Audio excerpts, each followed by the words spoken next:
우리가 지난주에는 어떤 열매가 있었죠? 지난주에는 우리 거의 추석 명절과 같이 우리 성도님들이 이런저런 사정으로 많이들 안 계셔가지고 영상으로 예배를 드리셨을 텐데 양선의 열매와 자비의 열매에 대해서 말씀을 들었습니다.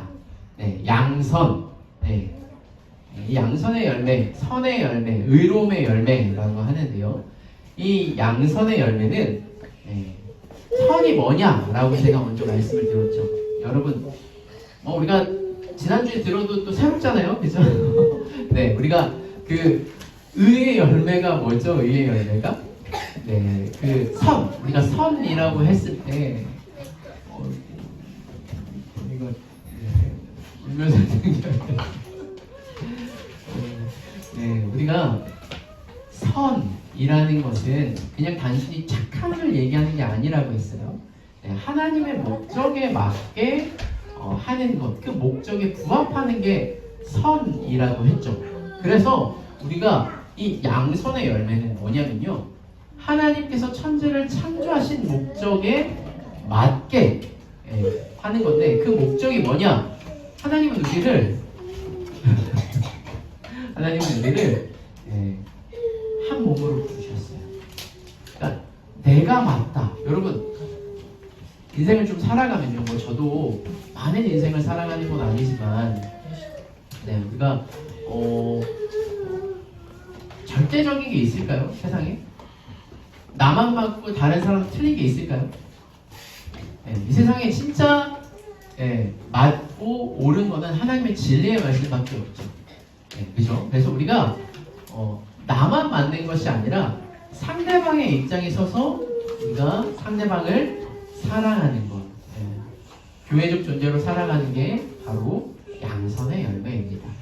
그래서 참 이게 쉽지 않은 것 같아요. 제가 이제 우리 아이들을 보면서도 상대방의 입장을 배려해 줄 수 있을 때가 이 세상적인 어떤 단어로는 철이 들었다.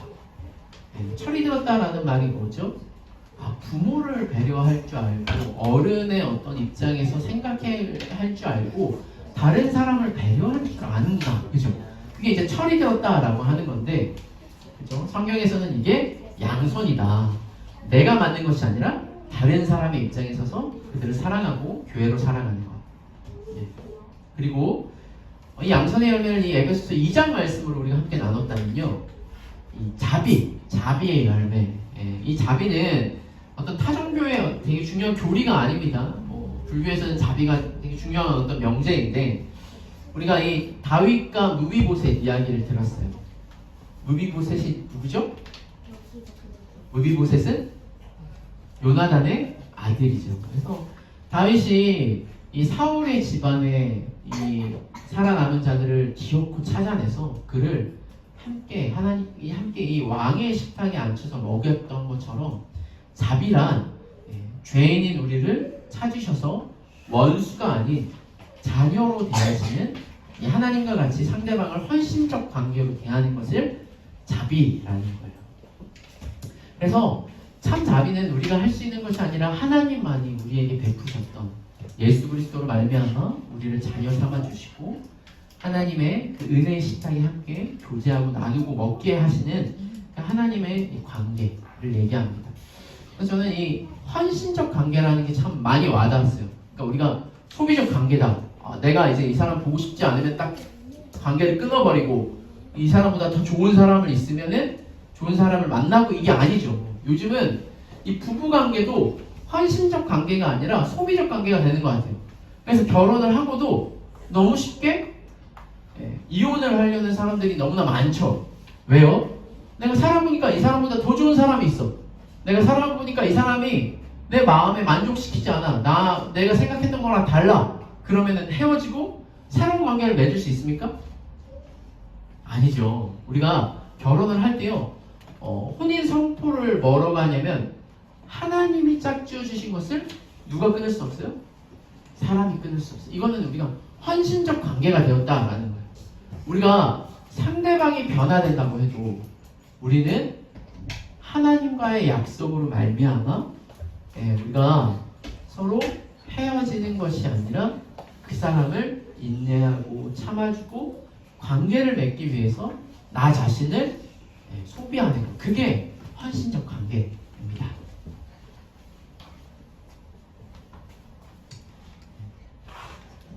우리 건희 목사님이 우리 건희가 안 와가지고 건희가 안 와가지고 아까 목사님이 마음이 졸였는데요. 근데 건희가 잘 와서 네. 자 이제 우리가 교회가 정회원 제도라는 게 있어요. 우리 교회는 그거를 하려고 하는 이유도 이 헌신적 관계 때문에 그래요. 그냥 우리가 우리끼리 더 특별하다 이게 아니고요. 우리가 서로를 대할 때 나의 뜻과 맞지 않더라도 내가 주님의 몸된 교회의 일원으로서 하나님이 우리를 사랑하셨던 것처럼 끝까지 한 몸으로 한 배를 탄 공동체로 우리가 함께 살아가겠다라는 것이 정회원 제도인 것이죠. 자, 이제 본론이에요. 이제 오늘은 딱 하나 열매 하나만 할 거예요. 자, 한번 따라해 볼까요? 우리 아이들이 왔으니까 오늘 열매는 뭐냐면 온유의 열매입니다. 온유의 열매. 네, 여러분 온유하면은 누가 생각납니까?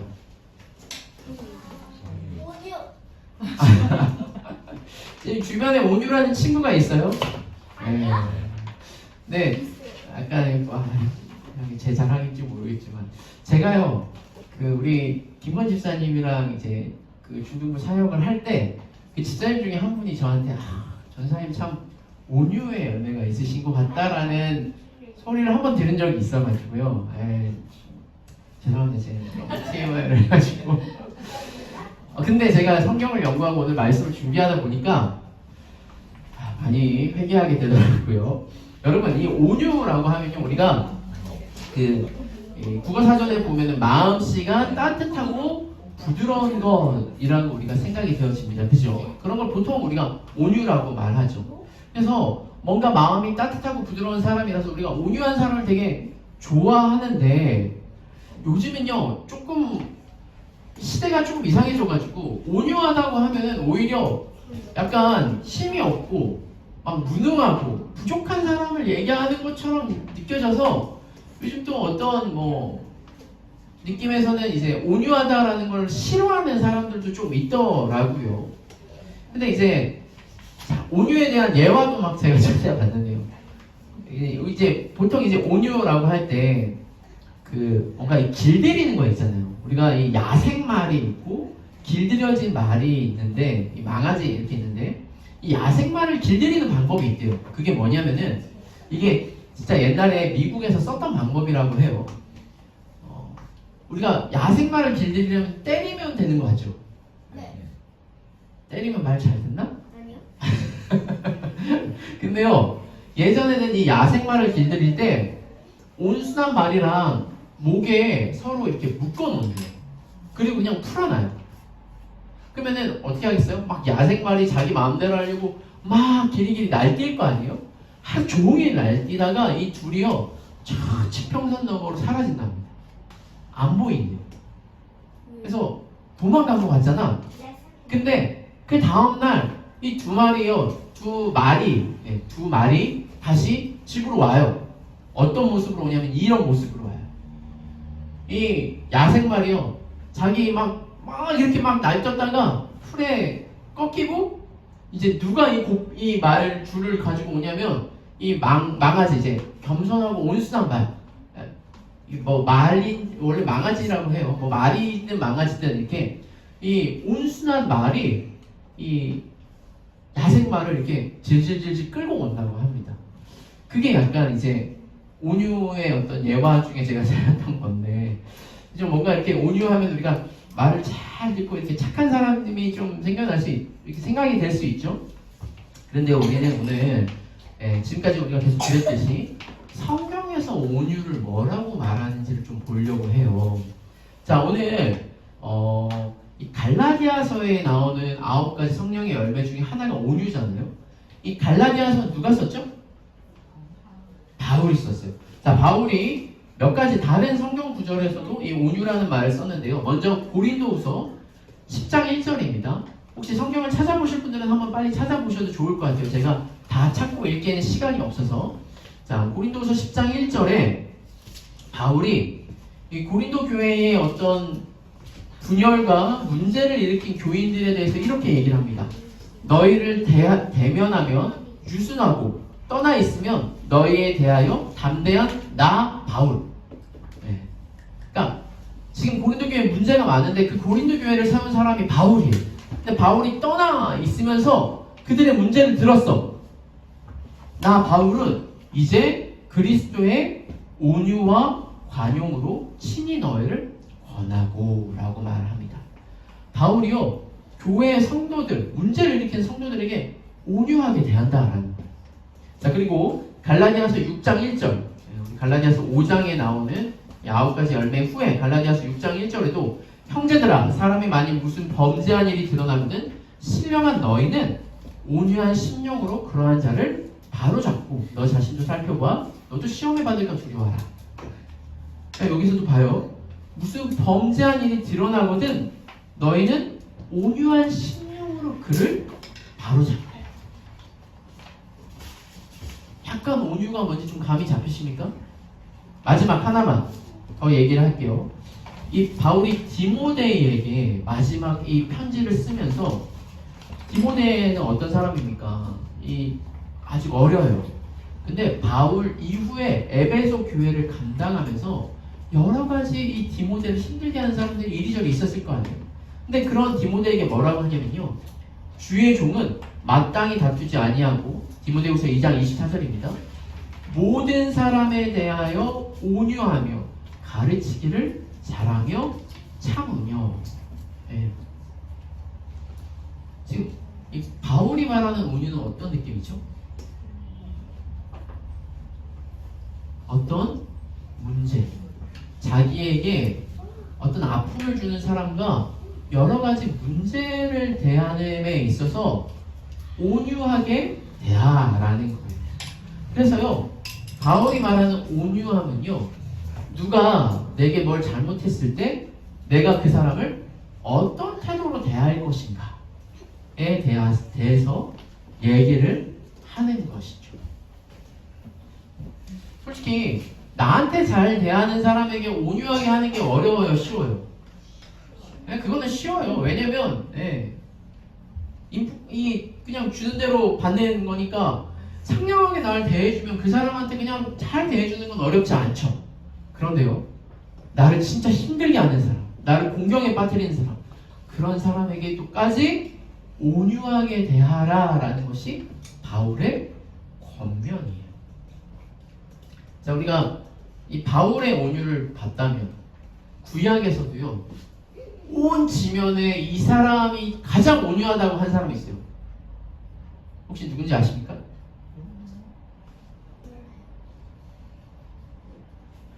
이거 맞추는 사람한테는 맞춘 사람 감자칩 하나 줄게. 맞춘 사람한테는 요 아닙니다. 바울? 구약이에요. 두 글자. 건이 모세. 맞아요, 모세. 민수기 12장 3절에 옆에 아빠는 약간 몰랐던 눈치 있는데 민수기 12장 3절에 보면 이 사람 모세는 온유함이 지면의 모든 사람보다 더하더라. 이 모세가요, 구약에 지면의 모든 사람, 그러니까 이 땅의 모든 사람보다 온유함이 더하다라고 얘기를 하고 있어요. 근데요, 이 민수기 12장에 어떤 일이 있냐면요, 민수기 12장 1, 2절에 모세의 형과 누나인 아론과 미리암이 모세를 원망합니다. 책망합니다. 그 이유는 그러니까 이방 여인이랑 이제 약간 이제 결혼을 하고 이렇게 해가지고 막 모세를 뭐라고 해요. 그런데요, 이 성경 말씀 찾아보시면요, 그러니까 모세가 구스 여자를 취함으로 인해서 이제 모세를 뭐라고 하는데, 거기에 미리암이 뭐라고 하냐면요, 아니 왜 하나님이 너한테만 얘기를 하냐, 왜 우리한테는 말을 안 하냐 라고 하면서 책망해요. 무슨 말인지 알겠어요?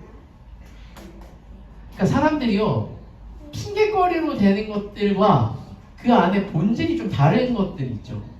지금 아론과 미디암이 불만이 뭐냐면요. 그래, 너가 지금 하나님이 이렇게 너를 이렇게 해가지고 이스라엘 백성들을 인도하고 너가 대단한 사람인지는 알겠어. 근데 왜 하나님이 꼭 너한테만 얘기하고 우리는 약간 엑스트라고 우리는 아무것도 아닌 것처럼 이러느냐. 약간 지금 모세를 원망하는 것처럼 누구를 원망하는 거예요? 하나님을 원망하는 것이죠. 네.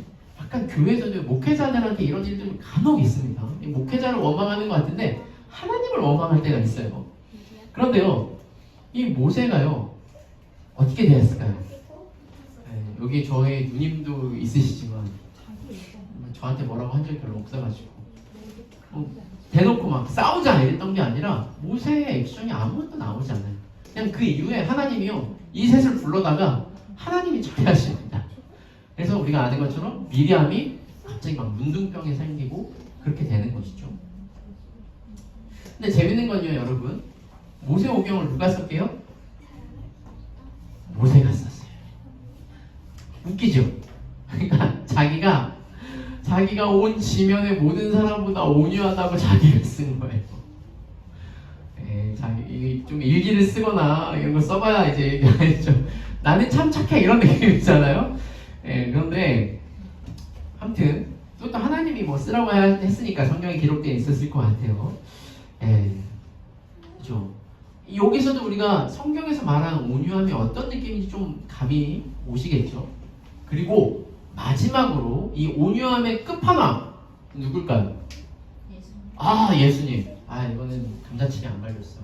미안하다. 그래도 하나 줄게. 자, 온유함의 끝판왕이 누구냐면은 예수님입니다. 이 마태복음 11장 26절에 예수님이 뭐라고 하시냐면요. 나는 마음이 온유하고 겸손하니 나의 멍에를 메고 내게 배우라. 그리하면 너희가 쉼, 안식을 얻을 것이라. 자, 예수님은 딱 봐도 그냥 온유하시죠. 이렇게 그림 성화 이런 거 보면 뭐 안고 계세요? 양을 안고 계세요. 양이요. 그냥 안고 있는 것 같죠? 양이 말 잘 들을 것 같죠? 네. 아니요? 지금 우리 현아 집사님이 건이를 안고 있지만 건이 안고 있는 게 쉬워 보이죠? 아니요? 아니요. 네. 뭔가 생명차를 이렇게 잘 안고 있는 거는 쉬운 건 아무것도 없어요. 왜요? 다들 자기 마음대로 하고 싶으니까 막 발버둥 치고 막 그러겠죠?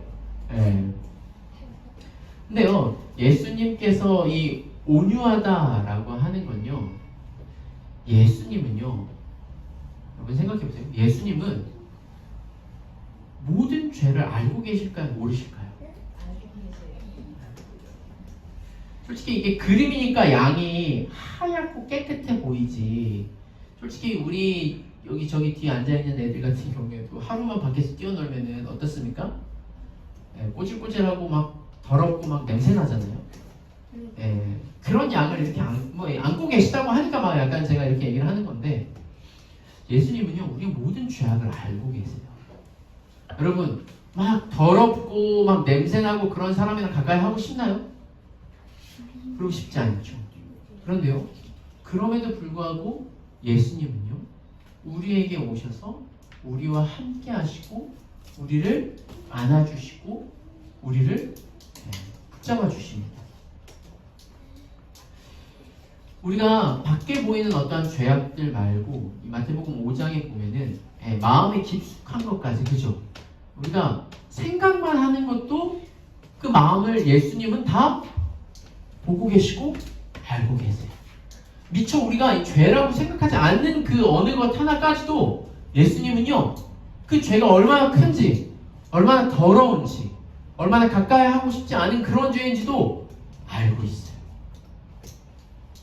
그런 예수님께서 자기를 온유하다고 하십니다. 맞죠?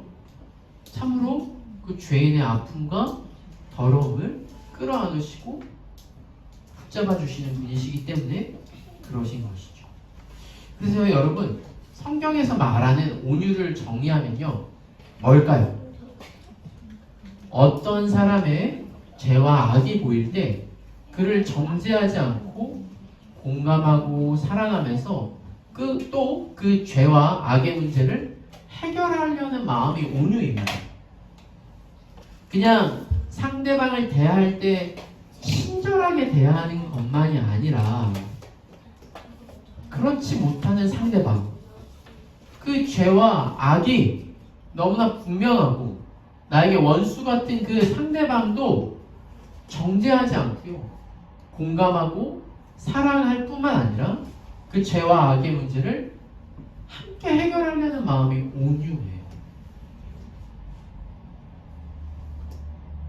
지금 성경은 이런 온유의 열매를 우리에게 맺으라고 얘기하는 것이죠.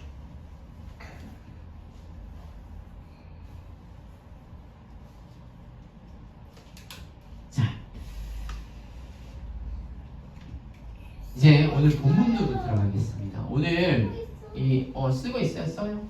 오늘 본문 말씀은 여러분 우리가 너무나 잘 아는 말씀이고 유명한 말씀이죠. 네, 가늠한 여인에 대한 어떤 이야기입니다. 네, 약간 우리 아이들이 있어서 조금 조심스럽긴 한데, 가늠이라고 하는 거는 부부 관계가 아니라 부부가 아닌 다른 남자, 다른 여자와 서로 사랑하는 것을 얘기해요. 그죠? 자, 그런데 여러분 이 이야기를 보면서 조금 부당하다는 생각이 들진 않으십니까? 다 썼어요? 아니요. 어떤 사람인지 못 썼어요. 아, 그러면 눈 감고 보면서 써요. 옆에. 알았지? 저 이제- 못 썼는데. 아, 못 썼어. 알았어. 아이.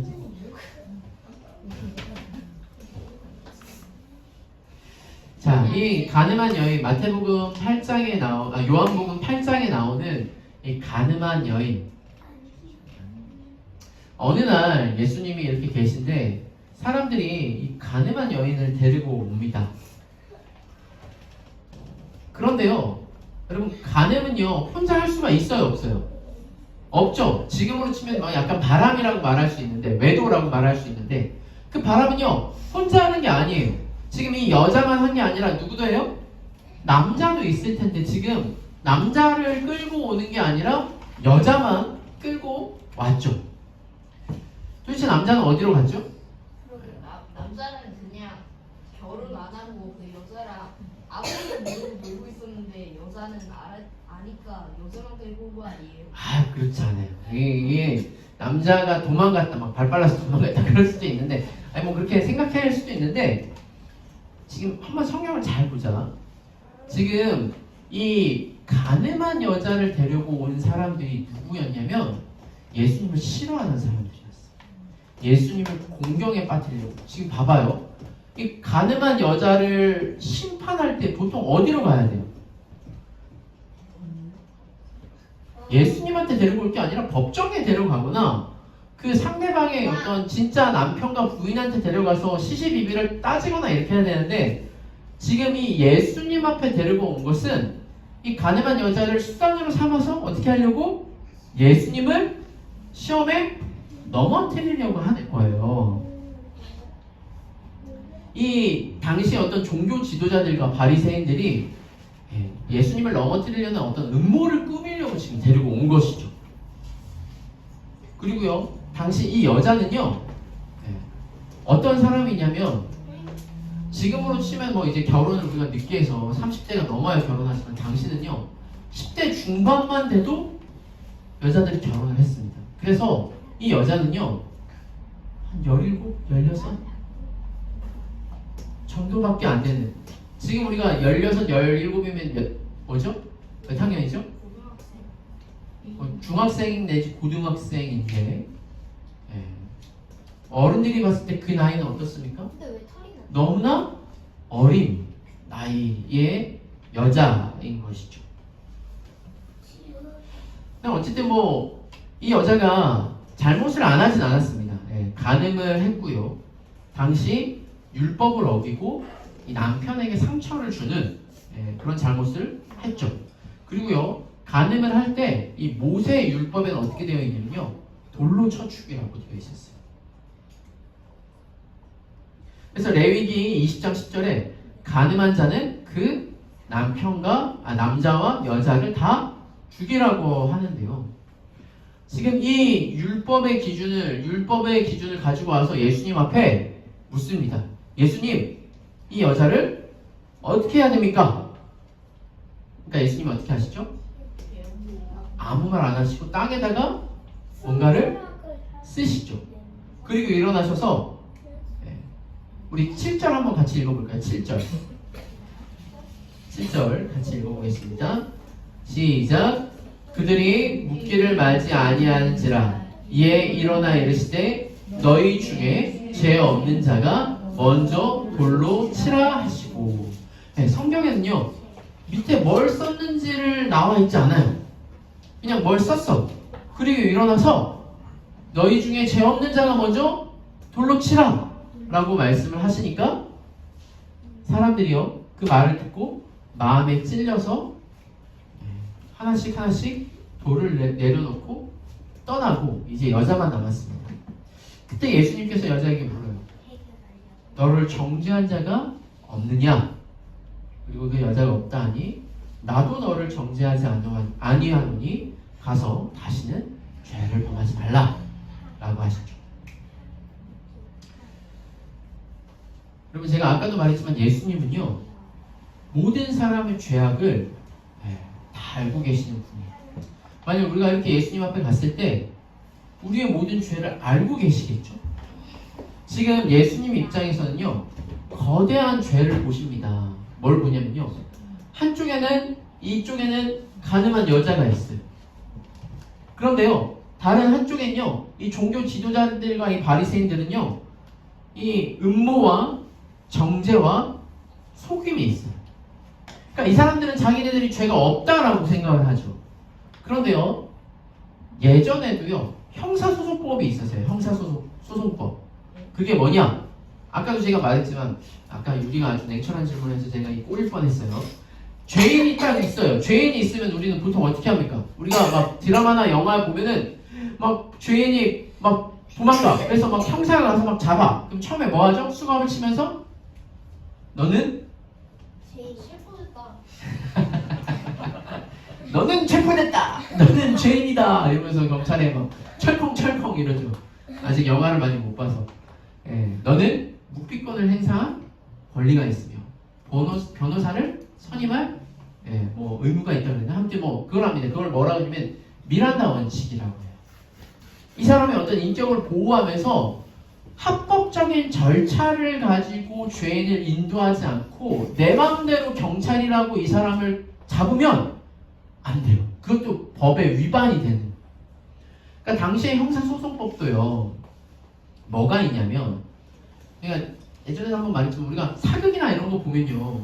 야, 두세 사람만 작당해가지고 나 쟤 싫어. 쟤를 어떻게 해코지해야 되겠다.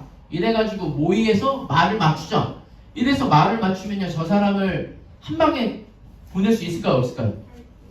보낼 수 있어요. 과거에는요. 그래서 어떤 죄인이 있을 때 그 죄인에 대한 증인 2명이 필요한데요. 그 증인 2명도요. 서로 알고 있는 사람이면 돼요? 안 돼요?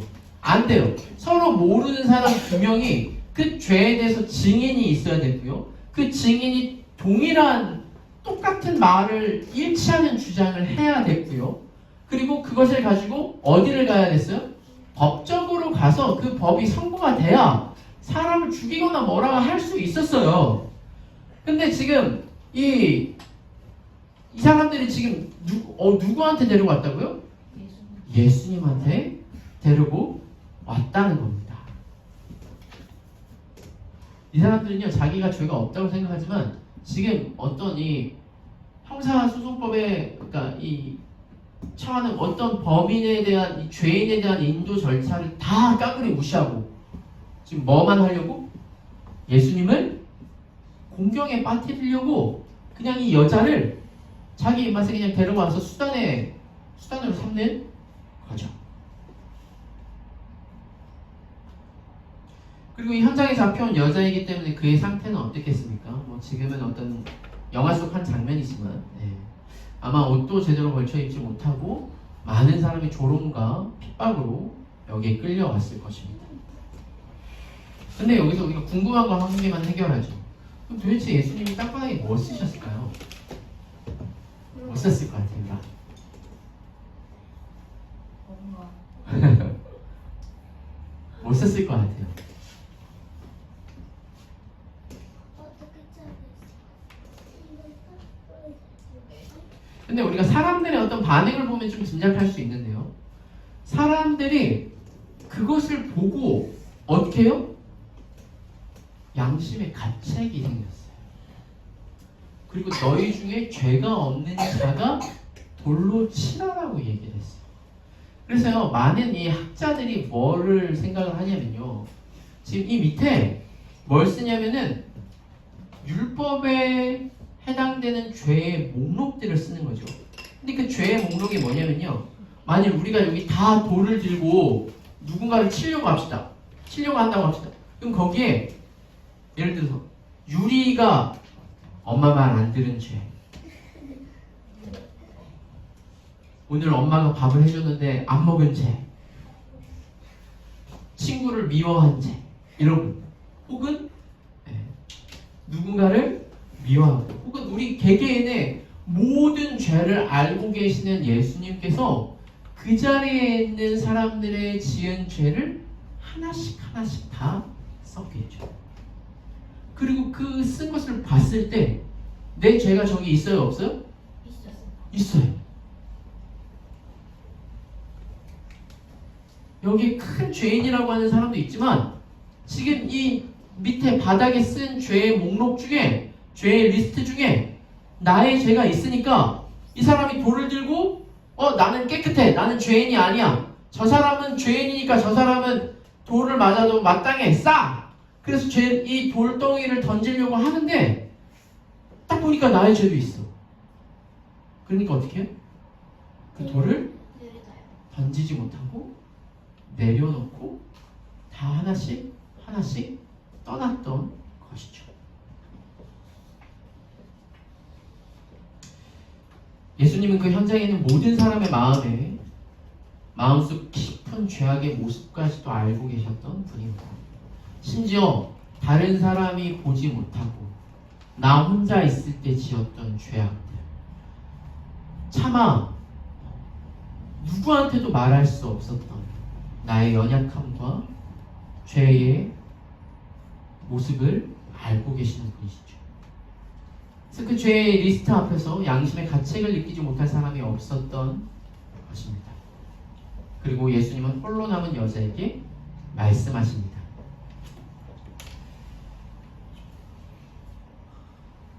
10절 11절 여자 외에 아무것도 없는 것을 보시고 계실 때 여자여 너를 고발하던 그들이 어디 있느냐? 너를 정죄하는 자가 없느냐? 대답하되 주여 없나이다.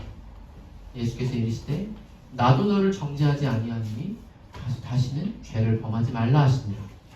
여러분 여기서 예수님의 완전한 온유가 드러나죠. 그 자리에 정말 죄가 없으신 딱 한 분이 있었습니다. 누굽니까? 예수님이에요. 예수님은요 하나님의 뜻에 한 번도 죄를 지은 적이 없는 완전한 의인이시고 그 자리에 모든 사람이 죄를 졌다 할지라도 예수님은 죄가 없으신 분이라 예수님만이 그 여자를 돌로 칠 수 있었어요. 예수님 그 여자를 돌로 치시는 게 아니라 뭐라고 해요? 나도 너를 정죄하지 않겠다. 다시는 죄를 짓지 마라라고 말씀을 하시죠. 여러분 우리가 여기서 주목해야 할 포인트가 있는데 그게 뭐냐면 우리가 어떻게 온유할 수 있는가, 어떻게 하면 온유의 열매를 맺을 수 있는 거예요. 우리가 성경을 볼 때 뭐 예수님이니까 그럴 수 있죠 이러면요 할 말이 없어요. 네. 예수님이니까 그럴 수 있죠 당연히. 근데 그렇게 하지 않고요. 우리 조금 더 넓게 생각을 해봅시다. 여러분 우리가 죄가 딱 드러났어요. 내가 죄가 있어요. 예수님이 밑에 오늘 내가 지은 죄의 목록을 막 쓰셨어요. 그랬을 때 우리는 어떻게 해야 되죠? 당시에 있는 사람들은 다 어떻게 했어요? 그 죄가 드러났을 때 그 죄를요 해결하려고 하는 마음이 있지 않고요 그 죄를 그냥 양심의 가책을 느끼고 그 자리를 회피하고 도망쳐 버렸어요.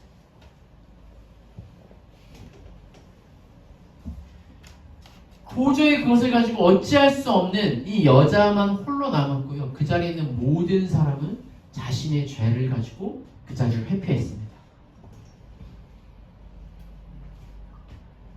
가늠한 여인은 어땠습니까? 네, 그냥 자기 앞에 드러난 죄를 가지고 어찌할 수 없어서 지금 그 심판을 기다리고 그 밑에 있었을 때 여자는 예수님께 용서를 받은 것이죠. 다른 비유로 얘기를 하자면 1만 달란트를 탕감받은 겁니다. 다른 사람들은 비록 눈에 안 보이는 죄라서 말할 수 없고 도망갈 수 있지만 이 여자는 이미 잡혀왔고 이미 드러난 너무나 큰 죄인이기 때문에 어떻게 할 수 없어서 예수님 앞에 그 심판을 기다리고 있을 때 예수님은 그를 용서해 주시는 것이죠. 자, 제가 하나만 더 질문할게요. 그럼 이 여자가 용서를 받고 다시는 가서 하지 말라고 했을 때 나 한번 용서 받았으니까 가서 또 해야지 이런 거 갔을까요? 아니요. 너무나 큰 용서를 받은 이 여자는요 다시는 그 죄를 범하지 않았을 거예요. 그럴 수밖에 없죠. 예, 그게 우리가 생각하기에 너무나 당연한 거예요. 1만 달란트를 탕감받은 사람이 3천 데나리온을 용서해 제하여 주는 거, 사해해 주는 게 당연한 것처럼 예수님 앞에 너무나 큰 죄를 용서받은 사람은요 다른 사람의 작은 죄를 가지고 정죄하거나 뭐라고 하지 않습니다. 자, 여기서 답이 나왔어요. 우리가 온유하려면 어떻게 할 수 있죠? 온유하려면 어떻게 해야 돼요?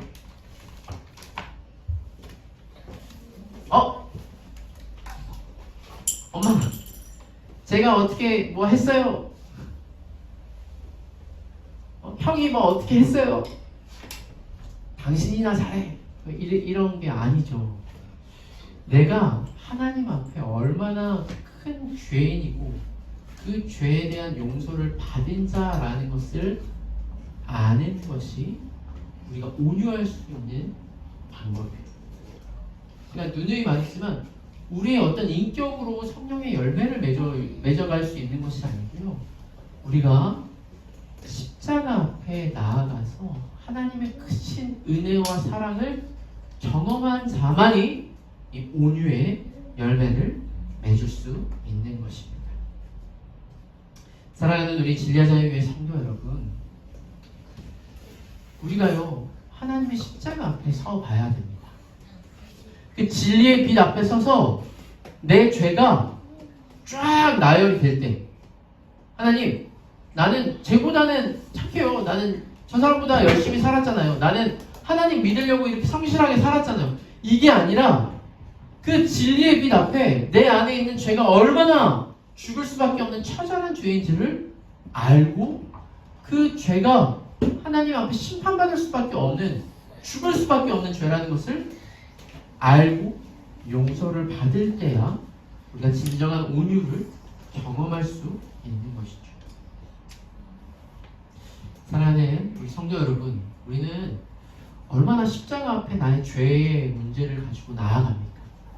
우리가 매주 예배 때 회개 기도를 드리는 것도 그냥 단순히 너 잘못한 거 알아야 돼 이렇게 해가지고 그 리스트만 나열하는 게 아니에요.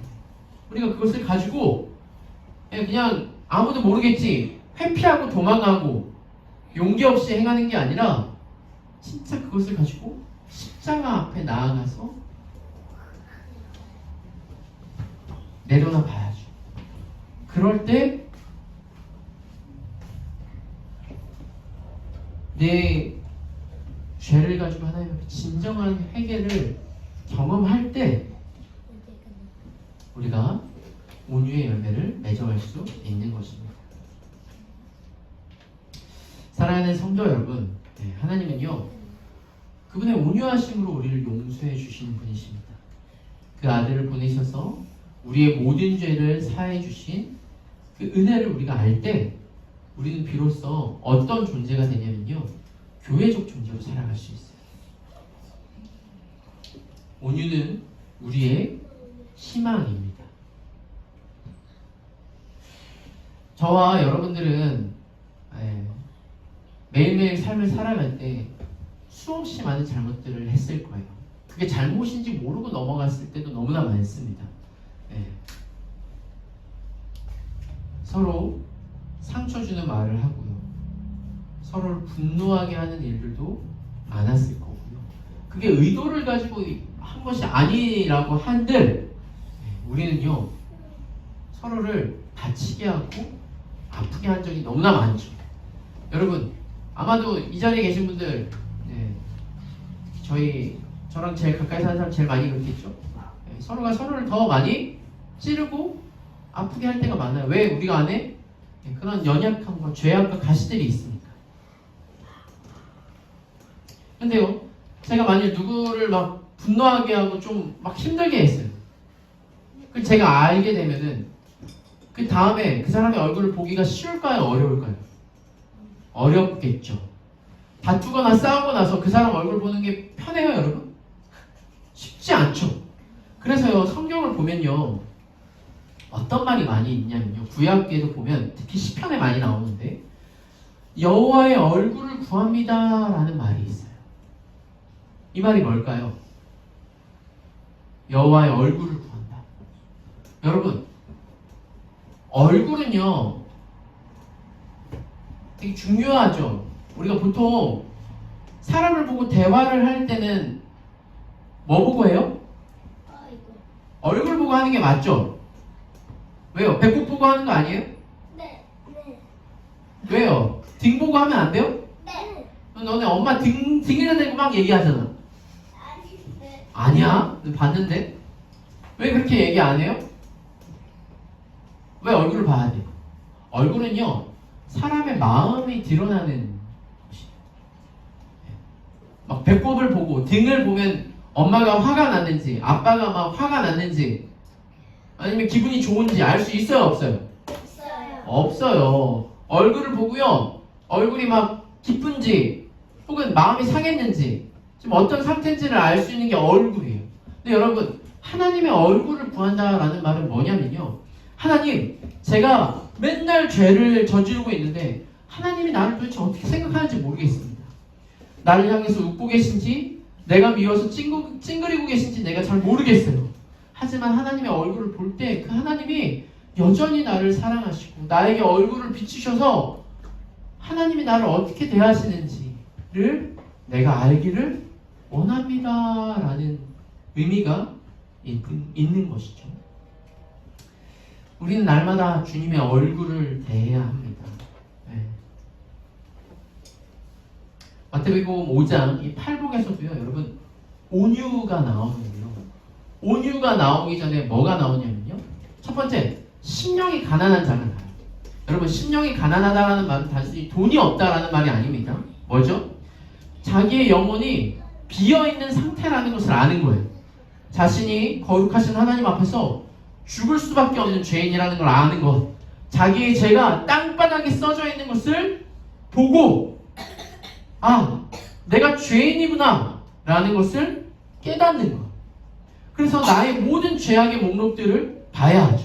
우리 안에 있는 자기 중심성, 내가 주인이 되어서 하나님 나라에 들어갈 수 없는 죄인임을 직시하고 애통해야 돼요. 그걸 가지고요 아, 나 괜찮아가 아니라 아, 나는 죽을 수밖에 없는 죄인이구나. 나는 하나님이 없으면 나는 아무것도 아니구나 라는 그 애통하는 마음이 있고 난 후에 그들이 위로를 받고 뭘 해요? 온유의 단계로 나아갈 수 있어요. 내가 나의 힘으로 어찌할 수 없다라는 무능을 깨닫고요. 애통한 자가 십자가 앞에 나아가 주님 나는 이런 죄인입니다. 나는 주님 없으면 살 수 없는 자입니다. 라고 참된 회개와 두 손 두 발을 들고 항복하는 이 탕자의 심령으로 나아갈 때 비로소 우리를 안아주시는 하나님 아버지의 참된 온유를 경험할 수 있는 것이죠. 여러분 모세가요 그냥 인격이 좋아서 온유하다라는 게 아니에요. 성경을 보면요 모세처럼요 힘들게 목회하는 목회자가 없었던 것 같아요. 40년을 목회를 하는데 얼마나 이 수많은 성도들 지금으로 하면 진짜 진짜 너무나 대형 교회인데 막 반으로 갈라지고 막 무상 숭배하고 막 자기 하고 싶은 대로 하고 막 얼마나 별의별 쇼를 다 합니까?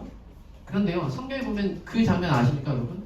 모세가요, 이스라엘 백성들이 죄를 지어서 하나님이 그들을 진멸시키고 다시 한다고 했을 때 모세가요, 그들의 편에 서서 뭐라고 합니까? 주님, 차라리 저를 죽여주십시오. 이렇게 해가지고 저만 살아남아서 가면요, 이방 사람들이 뭐라고 하겠습니까? 뭐라고 하겠습니까? 하나님이 정말 그 대단하신 하나님이 이스라엘 백성들을 다 죽이고 새롭게 시작해서 이렇게 왔다, 이런 게 아니라 하나님을 조롱할 것입니다. 이들을 용서해 주시고 차라리 저를 죽여주십시오. 이렇게 모세가 해요. 왜요? 모세도요, 자기의 죄를 알았거든요.